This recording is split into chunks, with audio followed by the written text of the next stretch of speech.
कि ये पार्ट 2 हम लोग जिक्र कर रहे हैं 2017 का विगत वर्ष का समाज कार्य का प्रश्न पत्र है। ये पार्ट 1 में 1 से लेकर 25 प्रश्न तक हम लोग बातचीत कर चुके हैं और आज का ये पहला सवाल और जनवरी 2017 का ये 26 नंबर का सवाल है सोशल वर्क का। आगामी परीक्षा में यूजीसी नेट हो गया, DSSB हो गया, ESIC जिसका संडे को एग्जाम है, ठीक है, या मेडिकल सोशल वर्क, उनमें ऐसे प्रश्न मिल सकते हैं आपको। प्रकल्पना परीक्षण के दौरान क्वेश्चन नंबर 26 है, प्रकल्पना परीक्षण के दौरान निम्न प्रकार की त्रुटियां संभव होती है। अब आपको पहचानना है कि वो जो प्रकल्पना में हाइपोथेसिस टेस्ट के दौरान जो त्रुटियां होती हैं वो कौन सी है त्रुटियां। इसमें टाइप 1 एरर है, टाइप 1 एरर का दूसरा कॉन्सेप्ट भी है, टाइप 2 एरर भी है और टाइप 2 एरर भी है। दो, एक सत्य के रूप में, एक असत्य के रूप में। बताइए एक बार जरा करेक्ट ऑप्शन कौन सा होना चाहिए। अच्छा, सत्य होने पर अस्वीकार ना किया जाए, यानी नहीं किए जाने योग्य होने पर एक अमान्य यानी नल हाइपोथेसिस, अमान्य मतलब नल, ठीक है, अमान्य प्रकल्पना को अस्वीकार करना। टाइप 1 एरर जो है सत्य होने पर आप उसे अस्वीकार नहीं किए जाने की योग्य। देखो ये केवल बनाया जा रहा है प्रश्न बस घुमाने के लिए। अस्वीकार नहीं किए जाने योग्य होने पर एक अमान्य प्रकल्पना को अस्वीकारता है और अस्वीकार के परिप्रेक्ष्य में जैसे कोई चीज सत्य है, ठीक है, सिंपल शब्दों में आप उसको मान रहे हैं वो चीजें सत्य है लेकिन आप उसे गलत मान लिए। अच्छा, ऐसा रिसर्च में लिखा गया है, ठीक है, ऐसा रिसर्च में लिखा गया, वो टाइप 1 एरर है, ये बात सत्य है। पहला आपका पॉइंट यहाँ पे करेक्ट हो जाएगा। असत्य होने पर अमान्य प्रकल्पना स्वीकृत हो जाती है, ये गलत है। और टाइप सेकंड एरर करा कि सत्य होने पर एक अमान्य प्रकल्पना को स्वीकृति दी जाती है। सत्य होने पर नल हाइपोथेसिस को क्या कर दिया जाता है, एक्सेप्ट किया जाता है। और दूसरा पॉइंट कहता है असत्य होने पर एक अमान्य प्रकल्पना। देखिए ये नल हाइपोथेसिस के दो पार्ट हैं, ठीक है, दोनों पार्टों में यहाँ पे जो तीनों ऑप्शन दिए गए हैं, सेकंड वाला, थर्ड वाला, फोर्थ वाला, ये गलत है। केवल और केवल नल हाइपोथेसिस के परिप्रेक्ष्य में जो शब्द कहा जा रहा है प्रकल्पना टेस्ट के दौरान एरर्स में, वो ऑप्शन ए है केवल, पहला ऑप्शन आपका सही है। निम्न में कौन सा रैपिड रूरल अप्रेजल यानी RRA के सर्वाधिक संबंधित है। मतलब एक प्रकार से आप कह सकते हो कि जनक है ना, या आप कह सकते हो कि RRA के जनक, ठीक है। तो सबसे ज्यादा नाम किसका, क्या बिट्रो का नाम आपको मिलता है? बिट्रो का नाम तो सोशल एक्शन में मिलता है, चलो ठीक है। सिगमंड फ्रायड का बात करते हैं। सिगमंड फ्रायड का नाम तो हम लोग देखे हैं भाई, वेलफेयर में मिलता है, समाज कार्य की कॉन्सेप्ट में मिलता है। अब दो नाम बचते हैं, एक नाम बचता है रॉबर्ट चैम्बर्स और एक नाम बचता है आपके सामने ल्यूगी केवेस्ट्रो। दो नाम बचते हैं। रॉबर्ट जॉन हैलॉक चैम्बर्स इनका पूरा नाम है।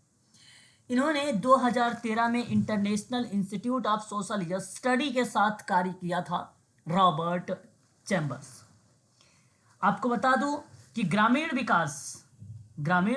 विकास की प्रक्रिया में इन्होंने भूमिका अपनी पॉजिटिव निभाई है ग्रामीण विकास के परिप्रेक्ष्य में। और ग्रामीण विकास की मतलब यही है कि जो रैपिड रूरल अप्रेजल है ग्रामीण, ठीक है, त्वरित मूल्यांकन, इस प्रक्रिया के शब्द में अगर किसी का नाम आता है RRA में तो वो रॉबर्ट चैम्बर्स का नाम आता है, ये करेक्ट है। लेकिन एक नाम आपने PRA सुना है, PRA, ठीक है, PRA पार्टिसिपेटरी रूरल अप्रेजल होता है। यहां अगर हम बात करें तो ल्यूगी केवेस्ट्रो का नाम हमें देखने को मिलता है। मुख्य रूप से समस्या को हल करने को लेकर एक प्रक्रिया के रूप में एक स्थानीय निवासों की पहचान के बारे में अगर किसी ने भूमिका निभाई है तो वो नाम आता है ल्यूगी केवेस्ट्रो का नाम। तो RRA में नाम आप ये याद रखेंगे रॉबर्ट चैम्बर्स का, और PRA में अगर आप याद रखेंगे तो ल्यूगी केवेस्ट्रो का नाम रखेंगे, ठीक है। तो इस प्रश्न का जवाब ऑप्शन नंबर सेकंड करेक्ट होगा, यानी बी आपका सत्य माना जाएगा यहाँ पे, ठीक है। क्वेश्चन नंबर 28 कहता है कि थर्स्टन स्केल से लाभ आपको बताना है। आपने थर्स्टन जो स्केल है उसके लाभ बताने हैं आप लोगों को।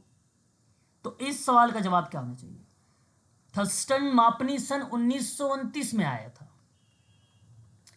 अब 1929 में मापनी में अलग अलग विवादों के प्रभाव का या भार के महत्व को इंपॉर्टेंस दिया जाता है ना। तो कहने का तात्पर्य, इस प्रश्न का जो जवाब होगा वो प्रत्येक कथन के महत्व का निर्णय न्यायाधीश करते हैं। देखिए यहाँ पे महत्व शब्द सही लिखा हुआ है, महत्व ऐसे ही लिखा जाता है ना, ये महत्व होता है शुद्ध में। तो याद रखिएगा कि प्रत्येक कथन के महत्व का निर्णय न्यायाधीश करते हैं। ये थोस्टेन स्केल के लाभ में बताता है, जो 1929 में आया था। एक लिंकर्ट स्केल है, वो एक प्रकार से संचित दर को निर्धारण मापनी में रखता है, और वो प्रक्रिया आती है 1932 में। और गुटमैन स्केल का नाम आपने सुना होगा, लुई गुटमैन। भविष्यवाणी करने के परिप्रेक्ष्य में गुटमैन स्केल आता है, वो 20वीं शताब्दी में आता है ना। ये सभी जो है बिहेवियर संशोधन यानी एक प्रकार से मॉडिफिकेशन की बात करता है, ठीक है। शोध प्रश्न की पहचान करना, राय लेना, भावना से संबंधित जो भी प्रक्रिया वो गुटमैन की होती है। परंतु क्वेश्चन नंबर 28 का ऑप्शन नंबर जो सेकंड वाला है यानी बी वाला ऑप्शन, ये आपका करेक्ट माना जाएगा, ठीक है। क्वेश्चन नंबर न्यायाधीश का मतलब क्या होता है? न्यायाधीश कहने मतलब जो कोई क्रिया कर रहा होता है या जो भी कोई ऑब्जर्वेशन कह रहा है, वहां पे देखता है ना कि इस बात से सहमत है आप कितने, जो भी आपके शब्द प्रत्यक्ष रूप से आ रहे होते हैं, उस प्रक्रिया में न्यायाधीश आता है। तो प्रक्रिया में न्यायाधीश जैसे आप भी हो सकते हैं, यहाँ पे आप भी हो सकते हैं। तो क्रिया करने वाला जैसे जो काम कर रहा है उस सेवार्थी के साथ, तो प्रत्येक कथन, प्रत्येक स्टेटमेंट पे इंपॉर्टेंस का निर्णय जो है न्यायाधीश करता है। अब न्यायाधीश का मतलब आप जो भी करेंगे, मैनेजमेंट वाले करेंगे, आप भी हो सकते हैं, मैनेजमेंट भी हो सकता है, प्रशासन भी हो सकता है, ठीक है। इस परिप्रेक्ष्य में रखा गया है न्यायाधीश शब्द को। और दूसरों के कार्यों का स्वीकार नहीं करते हैं, जो दूसरों के कार्यों को स्वीकृति नहीं देते हैं या स्वीकार नहीं करते हैं, किसी सामग्री या शोध या कार्य का अधिकारी नहीं होने की दशा में उक्त के लेखक होने का दावा करता है, तो निम्न में से बताइए क्या कहलाएगा? साहित्य चोरी, अनुलिपीकरण है, या दोहराव है, या नकल है? अच्छा, मैं आप लोगों से यहाँ अगर जिक्र करूँगा तो ऑप्शन आप ए का ही चुनाव करिएगा, क्योंकि दूसरों के कार्यों को स्वीकार नहीं करते हैं, किसी शोध या सामग्री या कार्य के अधिकारी नहीं होने की दशा में, तो उक्त के लेखक का अगर होने का दावा करता है तो वो बेसिकली साहित्य चोरी होता है। और सही जवाब ऑप्शन नंबर आपका ये हो, साहित्य चोरी।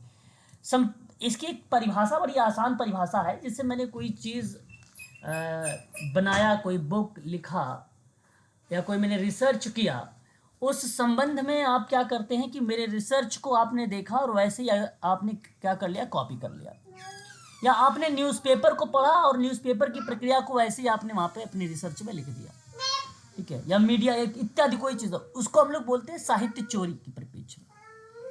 अनुलिपीकरण का मतलब होता है डुप्लीकेट। अनुलिपीकरण का मतलब होता है डुप्लीकेट का मतलब होता है पुनरावृत्ति करना एक प्रकार से, है ना।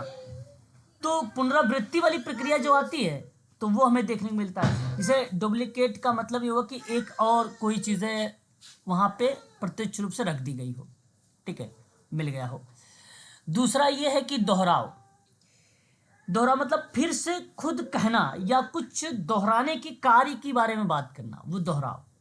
और copy, as it is copy, मतलब अगर किसी ने लिखा और लिखकर उसने, जैसे मैंने कार्य लिखा, कार्य लिखकर गलत काटा है, तो कॉपी आप कर रहे तो आप भी ने कार्य लिखा और कार्य लिखकर गलत काट दिया, तो इस प्रक्रिया में कॉपी टोटली मतलब, ठीक है। तो ये होता है, बट यहाँ सही जवाब अगर हम बात करेंगे तो ऑप्शन नंबर आपका ए सत्य माना जाएगा। अब आपको सही चुनाव करना है। आज ही मैंने एक क्रिमिनोलॉजी से संबंध में कुछ प्रश्न थे, उन प्रश्नों को लेकर मैं बातचीत आप लोगों से कर रहा था, तो उसमें एक सवाल आया था, ये जरा बताइए इसका सही जवाब क्या होना चाहिए, बताइए प्लीज। एनडीपीएस, ओके, इंग्लिश भी दिखा देंगे, बिल्कुल। देखिए, identify is the correct name आपके सामने।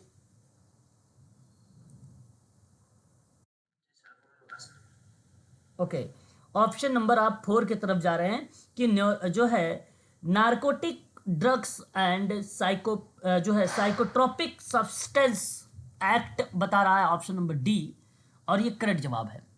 ये एक्ट आया कब था? तो 1985 में लाया गया था। इसी को हिंदी में बोलते हैं स्वापक औषधि और मन प्रभावी पदार्थ अधिनियम सन 1985, है ना। और बहुत ही आसान सा है ये चीज़ें, हमें इसके बारे में पता भी होना चाहिए। अब ये एक्ट है क्या, आपको बता दूं, ये एक्ट बेसिकली नशीले पदार्थों की तस्करी से जुड़ा हुआ है। इस कानून के तहत दोषी पाए जाने वाले को 1 साल से 20 साल तक के कठोर कारावास की सजा दी जाती है, और इसके साथ ही 1 लाख तक का जुर्माना भी भरना पड़ता है एनडीपीएस एक्ट के तहत। ठीक है, तो एनडीपीएस एक्ट 1985 है, याद रखेंगे। कुल टोटल अगर पूछता है परीक्षा में तो 6 अध्याय हैं इसमें, और 83 धाराएं हैं टोटल में, धाराएं हैं, ठीक है, कुल में। तो ये थोड़ा सा फैक्ट के रूप में आप याद रखिएगा। मैं D++ के अगर बच्चे हैं तो उनको ये चीज़ें ध्यान रखना ज़रूरी है। ठीक है, तो इस एक्ट में ये बातें हमें देखने को मिलता है। ठीक है, आगे बात करते हैं, अगला सवाल। ठीक है, इसका सही जवाब ऑप्शन नंबर डी आपने बताया है, ये डी ही करेक्ट है।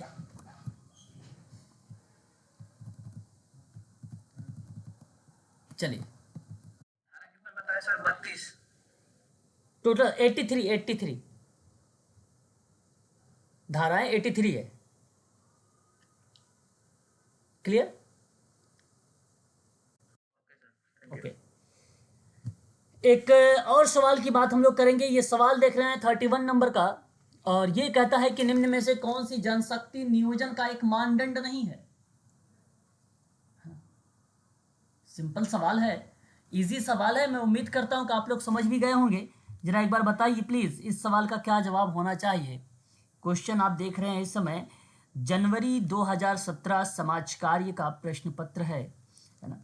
विगत वर्षों का पूछा गया सवाल है ना, और आगामी परीक्षाओं में भी इस तरीके के सवाल हमें देखने को मिलते हैं। प्लीज एक बार बताइए।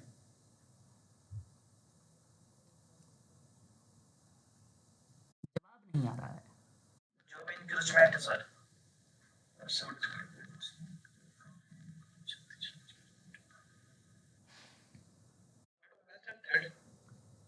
ओके, कोई बात नहीं।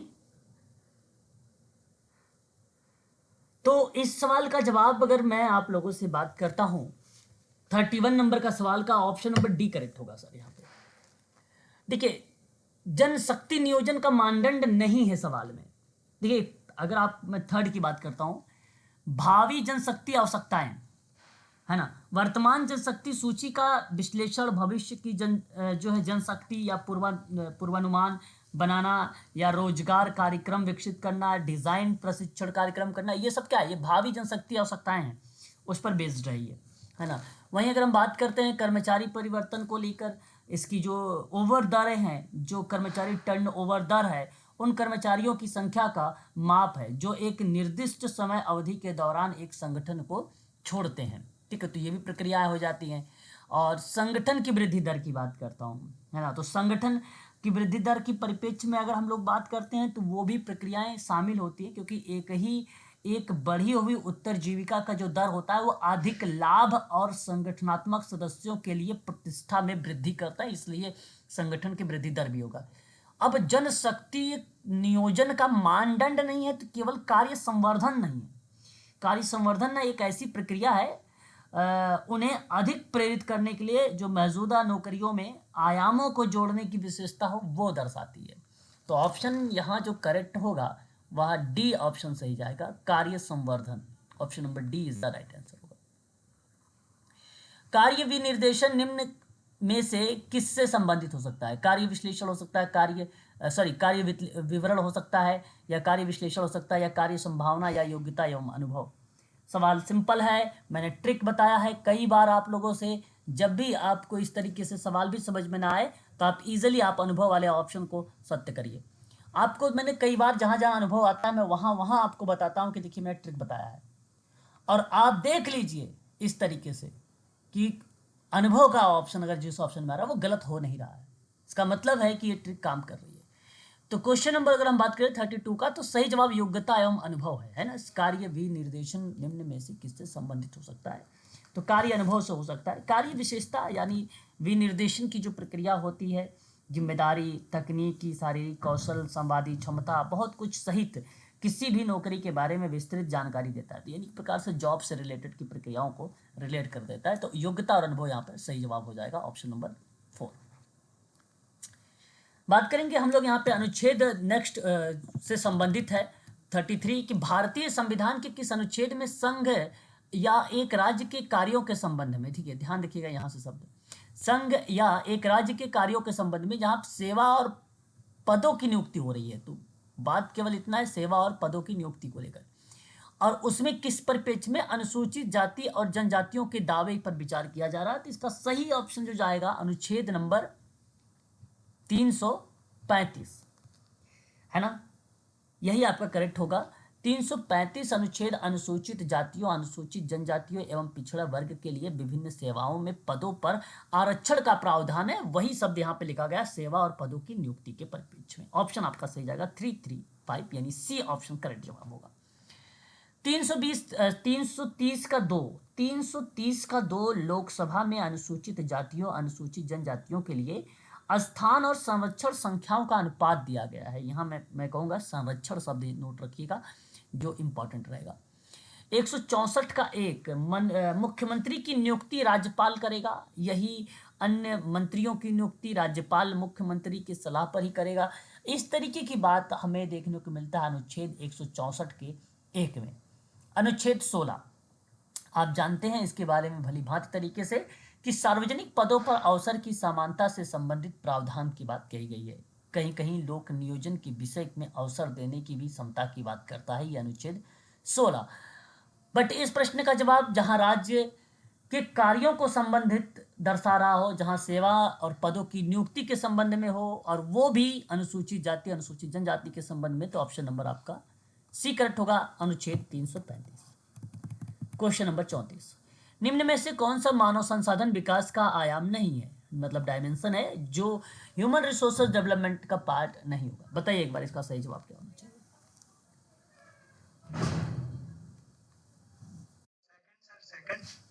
सेकंड ओके, और भी कोई लोग हैं जो अपने विचारों को प्रकट करेंगे। ओके, इस सवाल का जवाब अगर मैं आप लोगों से बात करूं कि मानव संसाधन विकास का आयाम नहीं है, तो भर्ती नहीं है। कैरियर की विकास को लेकर बात क्यों नहीं हो सकता? चलिए अच्छा, अगर कैरियर की विकास की बात नहीं कर रहे थे तो नियोजन की तो बात कर ही सकते थे आप सेकंड में, है ना। तो सवाल था आयाम नहीं है, डायमेंशन आयाम नहीं है, और आयाम नहीं है तो वो भर्ती नहीं है, इनटेक। ये तो व्यक्तिक समाजकारी का एक अध्ययन या मनोसामाजिक समस्याओं का जब आप अध्ययन करते हैं तो फर्स्ट स्टेप हमें देखने को मिलता है, ये है ना, इनटेक। तो इस सवाल का जवाब ऑप्शन थर्ड सही है। कार्य निष्पादन का मूल्यांकन आयाम है, कैरियर विकास और नियोजन का भी आयाम है, प्रशिक्षण भी आयाम माने जाते हैं मानव संसाधन विकास के। ठीक है, याद रखिएगा, इंपॉर्टेंट शब्द है ये भी, ठीक है, काफ़ी इंपॉर्टेंट है। मानव संसाधन विकास के आयाम। परीक्षा में अगर हम बात करते हैं, आपसे पूछा जाता है, ये यूनिट नंबर 10 का एक प्रकार से जो है क्वेश्चन है, मानव संसाधन को विकसित करने के लिए जिनमें चिकित्सा है, स्वास्थ्य है, परिवार कल्याण है, शिक्षा है, आवास है, रोजगार है, शुद्ध पेयजल, परिवहन, न्याय, मूलभूत आवश्यकताएं, ठीक है, सुरक्षा सहित जीवन, मानवाधिकार, समता इत्यादि चीज़ें जो हैं शामिल किए गए हैं मानव संसाधन विकास के आयाम में। ठीक है, तो ये चीज़ है। इसका उद्देश्य इतना है कि सीखने की एक प्रक्रिया को तैयार करना जहां कर्मचारियों के पास स्वयं को विकसित करने के पर्याप्त अवसर हो, उस संबंध में मानव संसाधन विकास एक अहम भूमिका निभाता है। तो ऑप्शन यहाँ पे जो जाएगा वो ऑप्शन नंबर आपका सी इज द राइट आंसर होगा, यानी भर्ती, यानी थर्ड। देखिए अब ये सवाल हमारे सामने है 35 नंबर का सवाल। आपको ये मैच करना है, द फॉरेन कंट्रीब्यूशंस यानी रेगुलेशंस एक्ट है, ये कब आया है, जवाब बताइए बट प्लीज।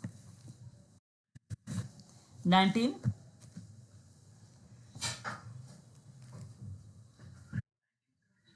60 1961 मातृत्व अधिनियम की बात अगर हम जब करते हैं तो 1961 में आया। उसी समय था फॉरेन कंट्रीब्यूशंस रेगुलेशंस एक्ट भी आया था 1961 में, है ना। विदेशी अधिनियम के अंतर्गत मैं आप लोगों से बात कर रहा हूँ। द अप्रेंटिस एक्ट की बात करते हैं और अप्रेंटिस एक्ट रिलेट कराता है 1938 19 एक मिनट विदेशी, हाँ 76 होगा, बिल्कुल बिल्कुल। द फॉरेन कंट्रीब्यूशंस का मतलब होता है विदेशी योगदान ना, कंट्रीब्यूशन मतलब योगदान होता है। हाँ, विदेशी योगदान विनिमय अधिनियम जो है वो 1976 होगा, ये करेक्ट जवाब जाएगा। अच्छा यहाँ पे देखिए पहले का डी तो किसी ऑप्शन में ही नहीं था ना, मैं यहीं से आइडेंटिफाई कर लिया कि मैं गलत जा रहा हूँ, ठीक है। तो पहले किसी ऑप्शन में नहीं था, तो यहाँ आप देख सकते हैं 1976 था, ये आपने सही बताया सर। और द अप्रेंटिस एक्ट की बात करते हैं तो ये अधिनियम बेसिकली प्रशिक्षुक अधिनियम के नाम से जाना जाता है।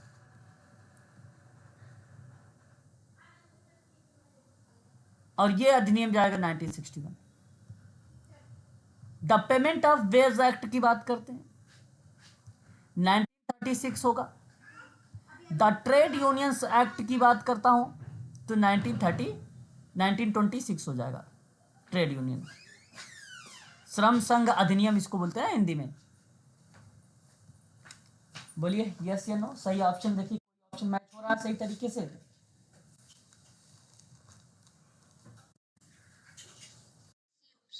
सी ऑप्शन मैच हो रहा है, ओके, ऑप्शन सी ही सही जवाब हो जाएगा।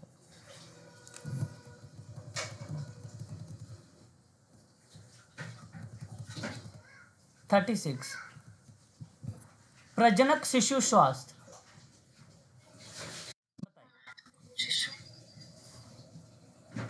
क्या होना चाहिए, ये बेसिकली क्या रिलेट होना चाहिए, माता और शिशु को। राष्ट्रीय ग्रामीण रोजगार गारंटी योजना की अगर मैं बात करता हूं तो ये ग्रामीण स्तर के रोजगार को रिलेट होना चाहिए। अभी घातक की बात अगर हम करते हैं तनाव विकार को लेकर तो ये जायज सी बात है, अभी घातक ही रिलेट होगा, ट्रॉमा। और पुलिस अनुसंधान विकास ब्यूरो की बात करेंगे तो विकास। तो बताइए ऑप्शन थर्ड गया है या ऑप्शन सेकंड गया है? ऑप्शन सेकंड गया है, यानी बी ऑप्शन सही जवाब इसका है। तो ये तो बड़ा आसान सवाल था। चलिए अगला सवाल और करते हैं, इससे भी आसान सवाल। ये सवाल ध्यान रखिएगा, इंपॉर्टेंट है, समझो एक प्रकार से आपके टॉपिक रिवीजन हो रहे हैं एक प्रकार से। अनुच्छेद 24, अनुच्छेद 40, अनुच्छेद 39 का डी, अनुच्छेद 32 है ना। तो बताइए ग्राम पंचायत तो 40 हो जाएगा भाई, ठीक है। 24 की फिर बात अगर हम करते हैं जी, ऑप्शन नंबर आपका यहाँ पे जो है डी हो जाएगा। और 39 का डी की बात करते हैं तो ये किससे चला जाएगा? समान कार्य के लिए समान वेतन, बिल्कुल सही जवाब। और 32 की बात करेंगे तो नागरिकों के अधिकारों को जो है प्रवर्तित करने के लिए उपचार या संवैधानिक औपचारिक, है ना, या आप ये कह सकते हैं कि उपचारों का संवैधानिक प्रावधान के बारे में जिक्र भी अनुच्छेद 32 में कहा गया है, ठीक है। तो सही ऑप्शन क्या गया है? पहले का सी चला, पहले का डी चला गया है। अब ढूंढेंगे तो आपको ऑप्शन नंबर सेकंड मिल जाएगा। मैच भी करेंगे तो आपका बी ही ऑप्शन आपका करेक्ट जवाब होगा, ठीक है।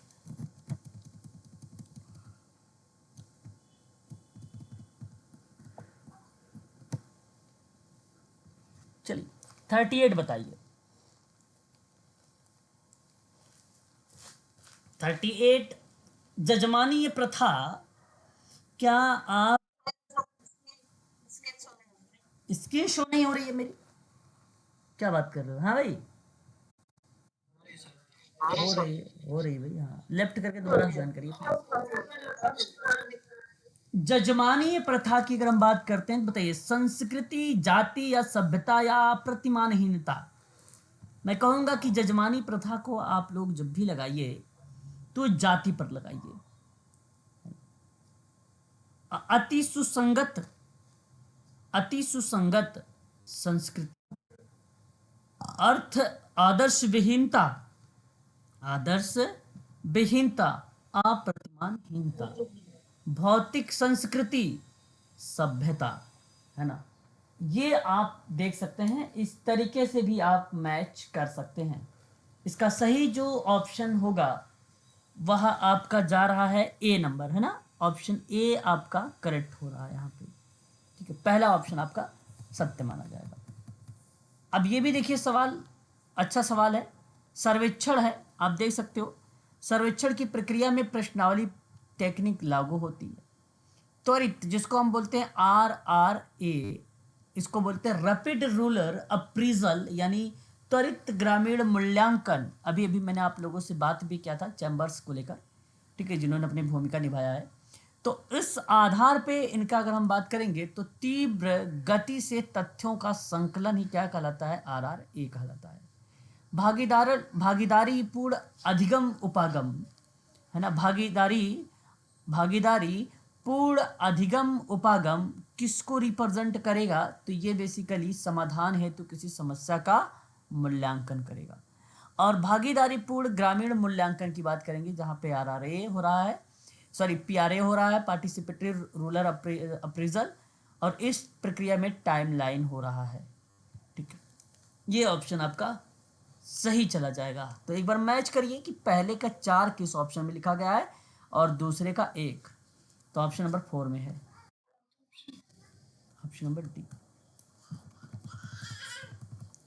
चलिए, ये विद्वानों के नाम दिए गए हैं, राधा कमल मुखर्जी है, मैकाइवर हैं, जॉर्ज सीमेल हैं, अगस्त काम्टे हैं। सामाजिक संबंधों का जाल, मैकाइवर पेज का नाम होगा, उम्मीद है कि आपको पता है।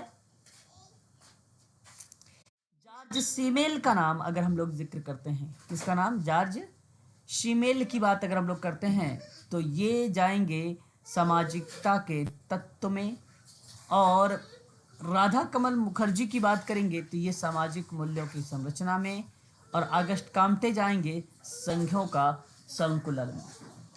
एक बार मैच करिएगा कौन सा ऑप्शन सत्य हो रहा है यहाँ पे।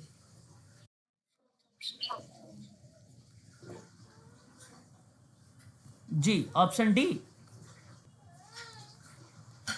पहले का डी है, दूसरे का सी है, तीसरे का बी है, चौथे का ए है।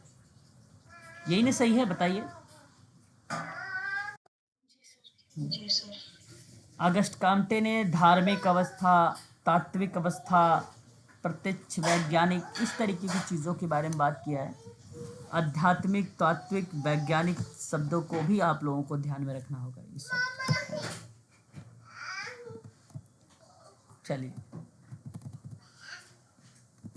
41 बताइए। अच्छा सवाल, यहीं से विचार आपके शुरू हैं। ऐसे सवाल आप करिए क्योंकि ये भी सवाल आपके परीक्षा में आने वाले हैं। जरा बताइए, व्याख्या सहित बताइएगा, पढ़िए, जवाब दीजिए मुझे।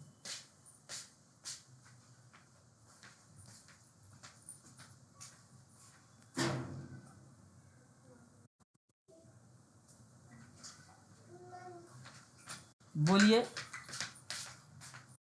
सही है सर। ऑप्शन,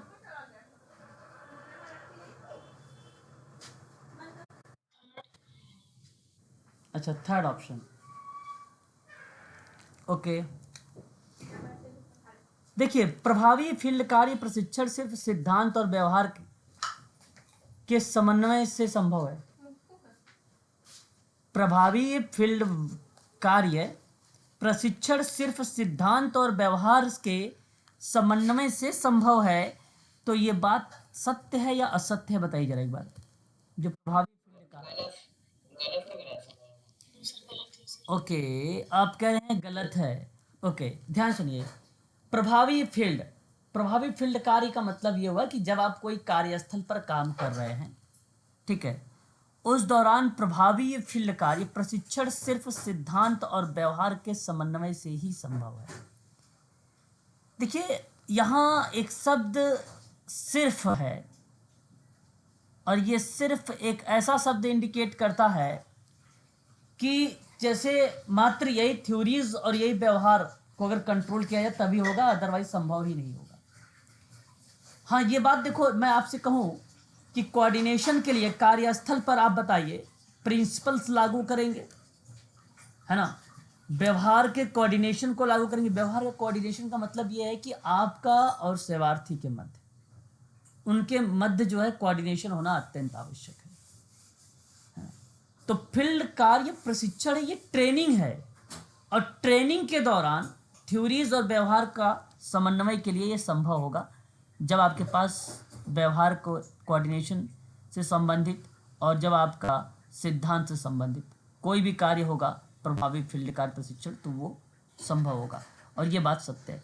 अच्छा, यहाँ आपको प्रिंसिपल हटा के टेक्निक भी हो सकती है, वैज्ञानिक विधि ज्ञान भी हो सकता है, कुछ भी हो सकता है। जो भी समाज कार्य की अगर सिस्टम में आता है वो चीज़ें शामिल हो सकती है इसमें, ठीक है। तो मैं कहूँगा कि ये पॉइंट करेक्ट है, इनकरेक्ट नहीं है, ठीक है। ये पॉइंट आपका करेक्ट है, यानी पहला सत्य है। अब समाज कार्य का एक व्यवहारिक मूलक पेशा होने के नाते आप सिद्धांत और व्यवहार का समन्वय का फॉलो कर रहे हैं, और ये भी सही है, इसकी सही व्याख्या भी है। ऑप्शन नंबर आपका सी जाएगा, ऑप्शन आपका यहाँ पे सी करेक्ट होगा, ठीक है। अब देखिए 42, समाज कार्य भारत में अपनी पहचान नहीं बना पाया है, राइट या रॉन्ग? सही है सर, सही है सर। अच्छा, बात सत्य है कि भारत में अभी भी समाज कार्य ने अपनी पहचान नहीं बना पाया है, क्योंकि अभी भी कार्य हो रहे हैं, है ना। और रीज़न ये रहा कि अभी जो शीर्ष है, जो पिक पॉइंट है उस पर नहीं पहुंच पाया है, ठीक है। तो आप इसको तो ध्यान में रखिएगा कि, और ये बात सत्य है कि भारत में अभी भी अपनी पहचान सामाजिक कार्य जो है नहीं बना पाया। अगर बना लिया होता तो सभी को पता होता, लोगों को खुद नहीं पता है कि भाई कैसा सोशल वर्क बताते हो, सोशल वर्क पर पहले वो हंसेगा, इसका मतलब है कि वो आप फ्री में पढ़ाएंगे। सोशल वर्क कोई प्रोग्राम होता है क्या? उसकी मानसिकता के पॉइंट है, जिससे अगर हम बात करते हैं तब, तो ये पॉइंट आपकी सही हो गई। दूसरी पॉइंट, समाजकारी व्यवहार का आधार विस्तृत है। देखिए, समाजकारी जो व्यवहार है उसका आधार बड़ा व्यापक है। अब बात सत्य है, मनोसामाजिक की फील्ड में अध्ययन कर रहे हैं, समाज, आर्थिक, शारीरिक, मानसिक, नैतिकता, भौतिक,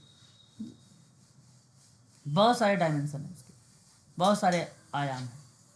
तो ये भी आपकी बात करेक्ट है, और सही तरीके से इसकी व्याख्या है। ऑप्शन सी जाएगा।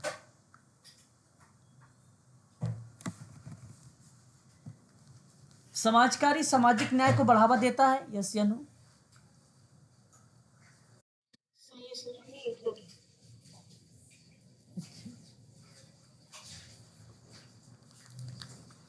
अगला पॉइंट कहता है कि समाज कार्य सभी लोगों को समाज द्वारा स्वीकृति और इनकी इच्छा के अनुसार विधि से उनके व्यक्तित्व विकास का समान अवसर भी प्रदान करता है। समाज कार्य सभी लोगों को समाज कार्य द्वारा स्वीकृति, है ना, और उनकी इच्छा के अनुसार विधि से उनके व्यक्तित्व विकास का समान अवसर प्रदान करता है या अवसर देता है। सही है सर, सही है सर। सही, बताइए व्याख्या है या नहीं है?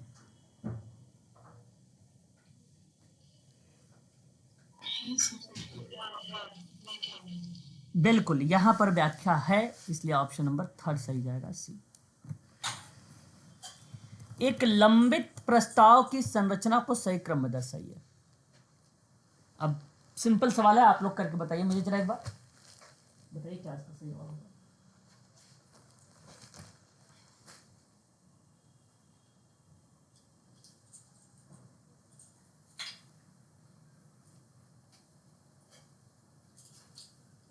बताइए।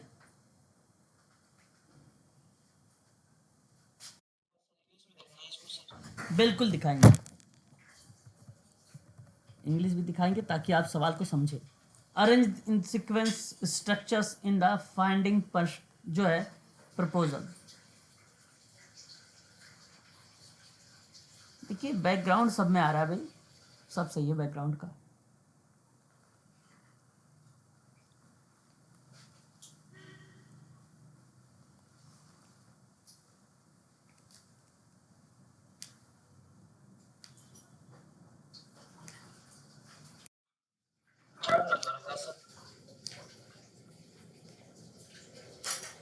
थर्ड नंबर,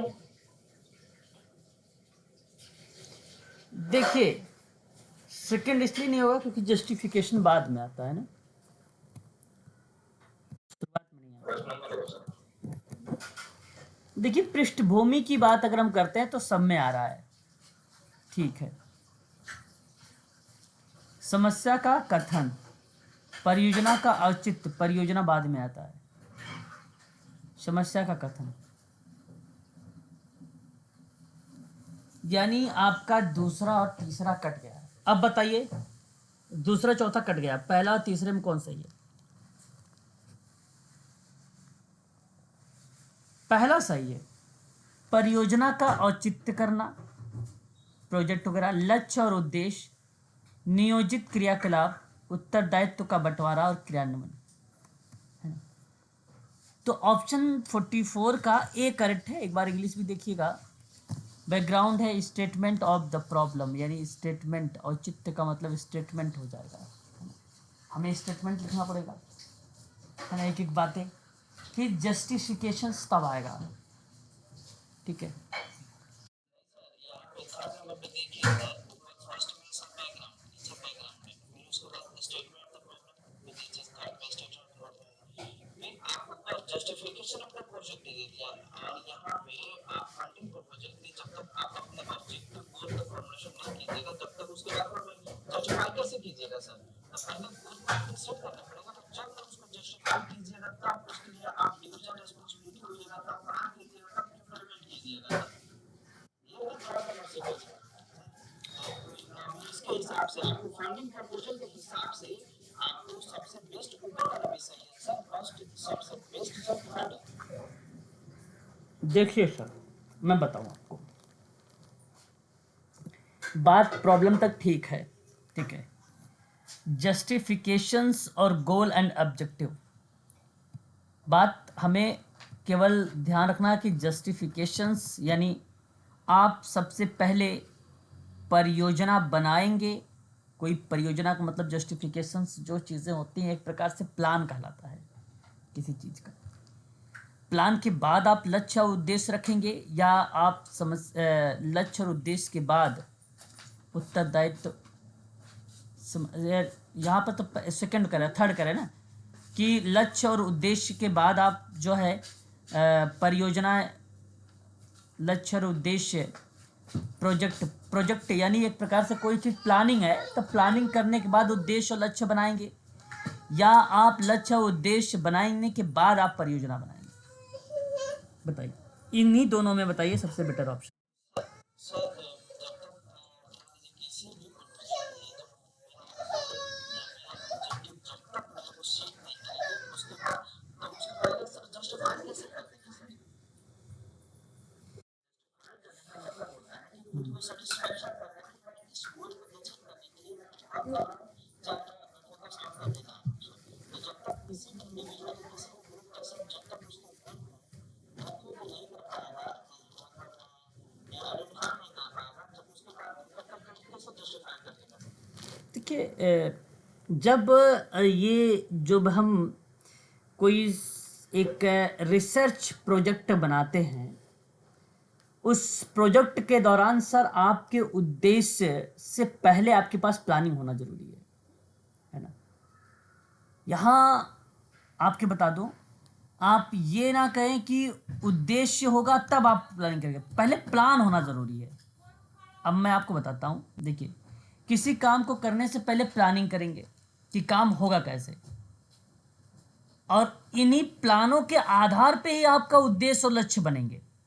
फिर आप उत्तरदायित्व का आप तो फिर उसके बाद नियोजित क्रियाकलाप करेंगे, जो मतलब प्लानिंग के अंतर्गत जो एक्टिविटीज़ है उसको शामिल करेंगे, और एक्टिविटी के बाद आप रिस्पॉन्सिबिलिटी का बंटवारा करेंगे। फिर उसके बाद आप वहाँ पे फंक्शंस करना स्टार्ट कर देंगे, यानी क्रिया का संचालन करना स्टार्ट कर देंगे। तो शोध प्रश्न की पहचान सबसे पहले होती है, जिसमें आप पृष्ठभूमि शामिल कर सकते हो, वर्तमान का जो साहित्य चीज़ें हैं उस पर आधारित होना चाहिए। हालांकि एक अच्छी तरह से तैयार किया गया शोध प्रश्न आपके बाकी प्रस्ताव का मार्गदर्शन देता है। तो प्रस्ताव लिखने में पहला कदम जो होगा, शोध प्रश्न की पहचान। और वही पहचान आपकी कहलाती पृष्ठभूमि। उसके बाद समस्या का कथन होगा, फिर उसके बाद आपका क्या हो जाएगा, जो है परियोजना का औचित्य हो जाएगा। और परियोजना का औचित्य का हमने अर्थ यहाँ पर इंग्लिश में आपको दर्शाया, जस्टिफिकेशन।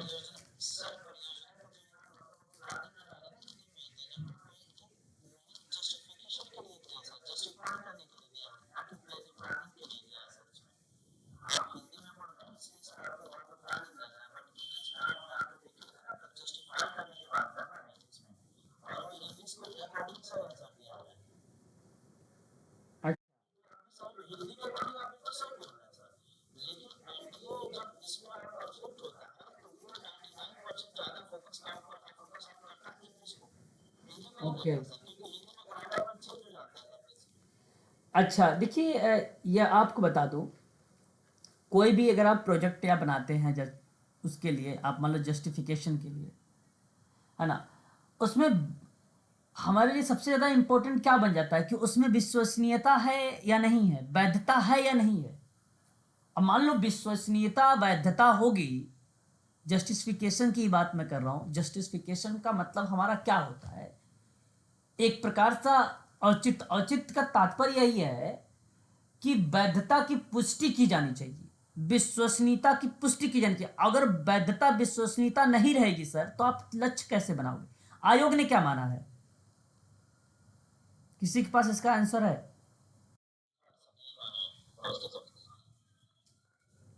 फर्स्ट कोई कह रहा, थर्ड थर्ड कह रहे हैं सर।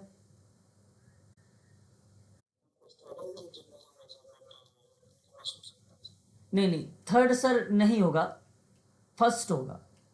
फर्स्ट इसलिए होगा, मैं आपको इसलिए बार बार बता रहा हूँ, जस्टिफिकेशंस मतलब जिसे मैं प्लानिंग कहा, मैंने प्लानिंग से रिलेट कराया था सर। जस्टिफिकेशन हम तब करेंगे ना जब उसमें कोई, जैसे मैंने कहा कि भाई उसमें ये वैलिड है या नहीं वैलिड है, इस कार्य में वास्तविकता है कि नहीं, विश्वसनीयता है कि नहीं है। अगर है उस कार्य को, तब हम गोल लेंगे, अदरवाइज गोल नहीं लेंगे।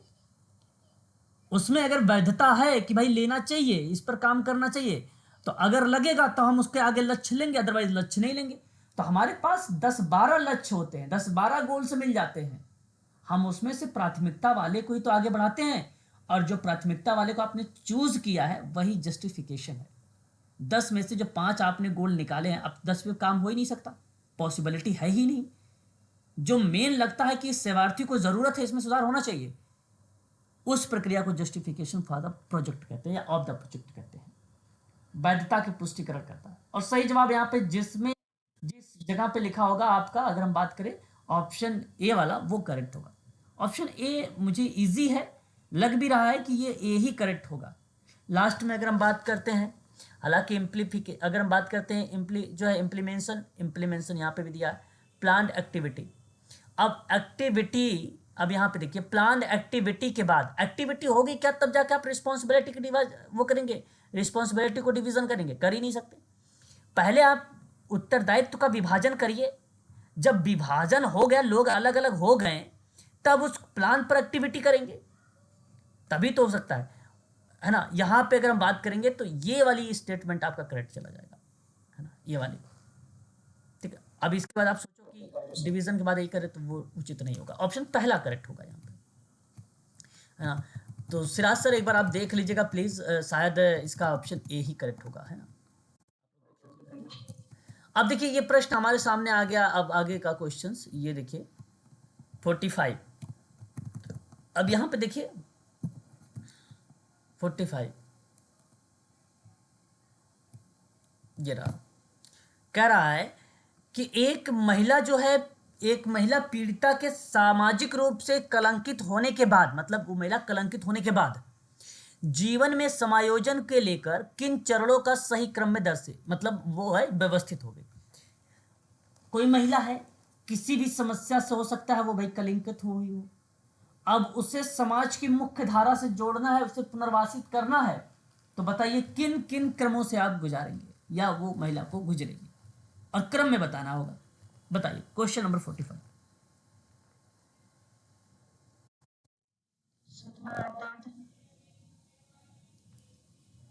सदमा और दर्द, इंग्लिश भी देख लीजिएगा, है ना, इंग्लिश भी देख लीजिएगा। ठीक है, ये देखिए, अरेंज द या इन द एन ऑर्डर, आपको सीक्वेंस में लगाना है, फेसेस बनाने हैं भाई कि फीमेल विक्टिम है ना, एडजस्टमेंट ऑफ लाइफ, है ना, आफ्टर जो है, और वो घटनाएं दर्शाई गई है। स्टिग्मेशन जो है, एक जो है स्टिग्मेटाइजेशंस बोलते हैं। तो आप क्या सबसे पहले पेन या शौक को दर्शाएंगे, या रिमूव पेन करेंगे, या एडप्टेशंस करेंगे, या आप अवॉइडेंस का मतलब होता है परिहार, या है ना, परिहार, एंड आप कर सकते हैं ह्यूमिनेशंस। बताइए, चलिए अब आपको इंग्लिश हिंदी दिखा देते हैं। अब देखिए, सिंपल सवाल है कि एक महिला पीड़िता के सामाजिक रूप से कलंकित है और उसके बाद जीवन में उसके समायोजित करोगे, तो सबसे पहले यहाँ पे आप देख सकते हैं शौक और दर्द, यानी एक प्रकार से जो उसके पास पेन है, ये सबसे पहला स्टेप है, और ऑप्शन आपका सेकंड करेक्ट है। यही आप देखिए थर्ड पहले में, फिर उसके बाद दर्द को मिटाना, फिर उसके बाद आप परिहार और अपमान, है ना, और फिर उसके बाद अनुकूलन।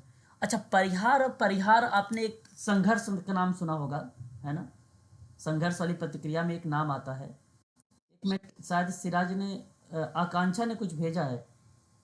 अच्छा, आकांक्षा ने पहले कोई मारा है, ठीक है, आकांक्षा पहला ही करेक्ट है। तो यहाँ अगर हम बात करते हैं, तो एक महिला पीड़िता के सामाजिक रूप से कलंकित होने में ना, ऑप्शन आपका सेकंड करेक्ट है। पहले देखिए सदमा, दर्द आएगा, दूसरे नंबर पे आपका दर्द को मिटाना आएगा, तीसरे नंबर पर आपका जो है परिहार एवं अपमान आएगा, चौथे नंबर पे अनुकूलन आएगा। ठीक है, ये ऑप्शन आपका सही जाएगा, थर्ड वाला। बिल्कुल बिल्कुल बिल्कुल। देखिए, अवॉइडेंस को जो तात्पर्य यहाँ पे दर्शाया जा रहा है, आपने एक संघर्ष सुना होगा, कर्ट लेविन का ही द्वारा दिया गया संघर्ष है, सुना है, मैंने पढ़ाया था, आप लोगों को बताया था कि नहीं बताया था उसमें। हाँ, उसमें जो है बेसिकली एक द्वंदात्मक के ही अंतर्गत एक शब्द आता है, परिहार से परिहार और उपागम से उपागम, है ना, परिहार से परिहार और उपागम से उपागम। तो देखिए, इस परिप्रेक्ष्य में अगर मैं आप लोगों से बात करता हूं इसके शब्दों में, सिंपल शब्द में बताऊंगा, आप इसे जरूर ध्यान में रखिएगा सभी लोग। जैसे मैंने कहा कि अपमान से बचने के लिए, है ना, अपमान से बचने के लिए, या अनिश्चितता या अस्वीकृत से डर या झूठ को बदलने के लिए जो आप प्रतिक्रियाएं करेंगे, वो अवॉइडेंस जो है, अवॉइडेंस कहलाती है, अवॉइडेंस कहलाती है, यानी अपमान से बचने के लिए। आप उसे, अगर वो मान लो चिंतित है ना, या किसी समस्या से बार बार वो समस्या बार बार वो याद कर रही है, तो उससे बचने के लिए आप कोई एक्टिविटी, या चाहे वो मोटिवेशन दे रहे हो, या चाहे कोई आप रिक्रिएशनल एक्टिविटी करवा, ताकि उसका ब्रेन जो है बिजी रहे, वो इस चीज़ों को सोच ना पाए, इस तरीके की प्रक्रिया को अवॉइडेंस कहते हैं, है ना, इसी प्रक्रिया को। और इन्हीं दोनों परिप्रेक्ष्य में अपमान या आपसे बात करें परिहार जैसे शब्द इसी को रिलेट कराता है। ठीक है, अप्रिय घटना से घटित होने से बचना, या कोई भी ऐसी कोई क्रिया जिन क्रिया से बचना चाह रही है, आप उसे बचाना चाह रहे हैं, आप ऐसी जगहों से उसे बचाना चाह, आप उसे खुले वातावरण में रखना चाह रहे हैं, है ना, ताकि वो क्रिया कर सके, इसी को कहते हैं। ठीक है, अपमान व शर्मिंदगी और लज्जा है जो आप महसूस करते हैं, और जब कोई आपको बेवकूफ़ दिखता है, बेवकूफ़ दिखाता है, या जब आप सार्वजनिक रूप से कोई गलती करते हैं, तो उस कंडीशन में जब कोई एक्टिविटी अपने आप को सेफ करने के परिप्रेक्ष्य में होती है, तो वही परिहार कहलाता है, सेफ के लिए। अब उसके लिए कोई भी हो सकता है, जैसे आप एक अच्छे वातावरण में चले गए, अपने आप को बिजी रख लिया, कोई नई क्रिएटिविटी कार्य करने लगे, है ना, उसी कार्य को बताया जाता है परिहार या अपमान। ठीक, ठीक, इसका सही जवाब जो जाएगा वो आपका सेकंड सही है।